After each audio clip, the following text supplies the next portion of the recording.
یک وقت آواز الله اکبر میبروید، دشمن از پیش میبروید.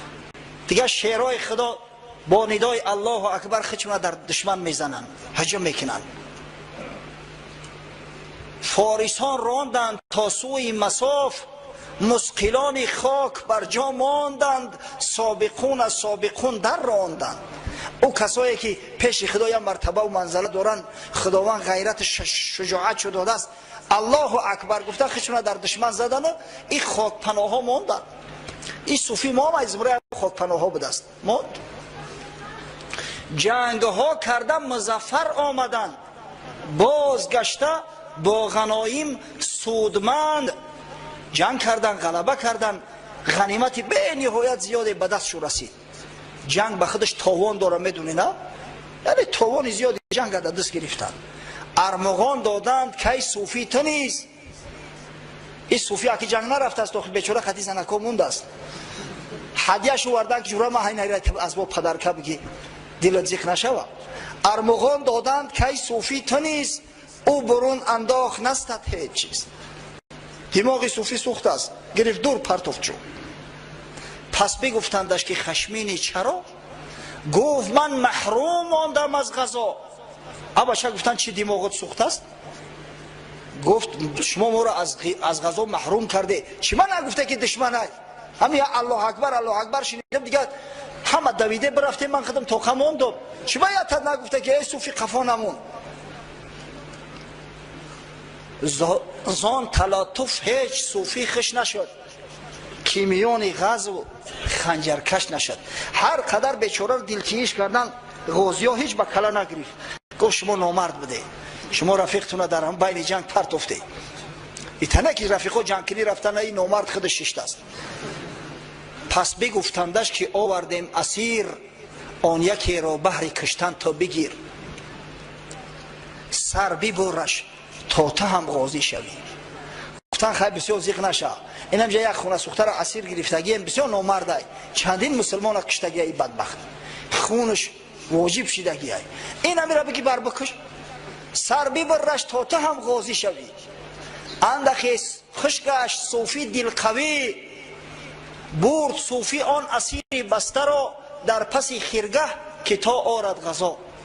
وقتش خوش شد، دوستای هم کافر بستگی ای، گرفت پیش اندازش کرد، پشت خیمه آوردش اکر میکشش مردک، این هم غازی میشود. عبید زاکانی قصه میکنه که یک قزوینی جنگ رفته است. جنگاورا و غازیات دشمنا را کشتن، سر دشمنا را در نوک نیزه‌ش زدن، گرفتن آوردن. این یک پا را در نیزه‌اش زده است، گرفته است آورده است. مردم میگن چی اون مرگ اخی رفیقات سر آوردن تو پا آورده؟ آخه گفت با قدمش که رسیدم سرش بریدگی ای، همین پا با من رسید.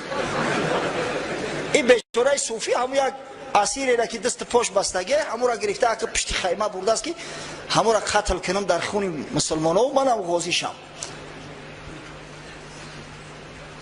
دیر ماند آن صوفی آنجا با اسیر، قوم گفتن دیر ماند آنجا فقیر. بسیار دیری بد کرد، دیر کرد است اینم میآید. در این مدت گفتن آخی 10-15 گوسپند کشته میشید، این ترمرگ این چی در دوره یک کافر کشته نمیتونه، دستاش بستگی. آن یک آمدان یک در تفحص در پیش، دید کافر را به بالای ویش، دست ها بسته همه خواهید او از سر استیزه صوفی را گلو. یک آدم اومد که صوفی به تخته پیش خواهی، همه کافری دست پاش بستگی در بالاش برمده دیگه ایچی نداره، آخی با دنداناش ایگلوی صوفی گزیده است، ایگلوش خفه داره. نیم کشتش کرده با دندان اسیر، ریشی او پرخون زخونی آن فقیر، ریشش دیگه در خون گم شده، قریب مرد از داخل صوفی. غازیان کشتند کافر را به تیغ، هم در آن ساعت ز حمیت بی‌دریغ، بر رخ صوفی زدند آب و گلاب، تا بخیش آمد ز بیهوشی و خواب. زدن کافی را کشتن، از بالاش گرفتن، دیدن نیم جان آخی، در روش آب زدن، گلابش دادن، خیلی جانکنی کردن. یا وقت چشماش کشوید، پشش به سرش زد. چون بخیش آمد بدید آن قوم را، پس بپرسیدن که چون بود ماجرا. یا وقت خشش به سرش زد، دید مردم گردش کردیان، گفتن ای جوان مرد چی گپ شد؟ اوخی اون دوستاش بستگی، پوهاش بستگی، تو چی در داری که ای پایون غلطیده او ای بولاد گردن تا میکن؟ گفت چون قصدی سرش کردم به خشم، طرفه در من بینگریدان شوخ چشم. چشم را وا کرد پهن و سوی من، چشم گردانیده شد هوشم زیتن. گفت میخواستم بکشمش که این خانه سوخته چشماشو علا کرد، چشم در کاسه خونه، چشم وقتی که تو دو تلخم کفی تشم رفت، همین یه نعره زد، گفت هوش من رفت است دیگه، هیچی را یاد ندارم. پس بگفتندش به پیکارم نبرد، با چنین زهره که تو داری نگرد. آرود در گور گفتن با تو ارزوی جنگ میکنی، ارزوی غذا میکنی، به همین دل گرده گربوارت هیچ وقت یادی جنگ نکن. از اسیر نیم کشته بسته دست، این چنین بیهوش افتادی و مست. پس میانی حمله شیران نر، که بود با تیغشان چنگوی سر. کی توانی کرد در خون آشنا، چنهی با تیغ مردان آشنا. تو خانه سوخته گفتن یک اسیر نیم کشته قریب گلوت میخواید میکشتد. در او جنگ کافرها در دست شمشیر دارن، در بالای اسب سوار میآیند، نعره زده میآیند. ای رود در گور به این غیرتت تا که جا جنگ کرده میتونی؟ تم خدای خطب گو بشی. همون شخصایی که در ماه شریف رمضان زورشو به شیطانای زنجیر پیش نمیرسه، از مسجد میگریزن، از ختم قرآن میگریزن، بعضی به سعادت ها از زکات میگریزن. این مرگ شما، حال شما حال یعنی صوفی هایی. در غیر رمضان احوال توشی میشوه. بعضی برادرها زنگ میزنن داملو من یا علت دارم، در دارم، روزه ما بخورم میشوه. چه کردی جوره؟ علتی تو چیه؟ همین جلود کم و قصاز نیست. چو تو رفتی معدت سنجیدی؟ نه سنجیدم، کم کم غم میتا.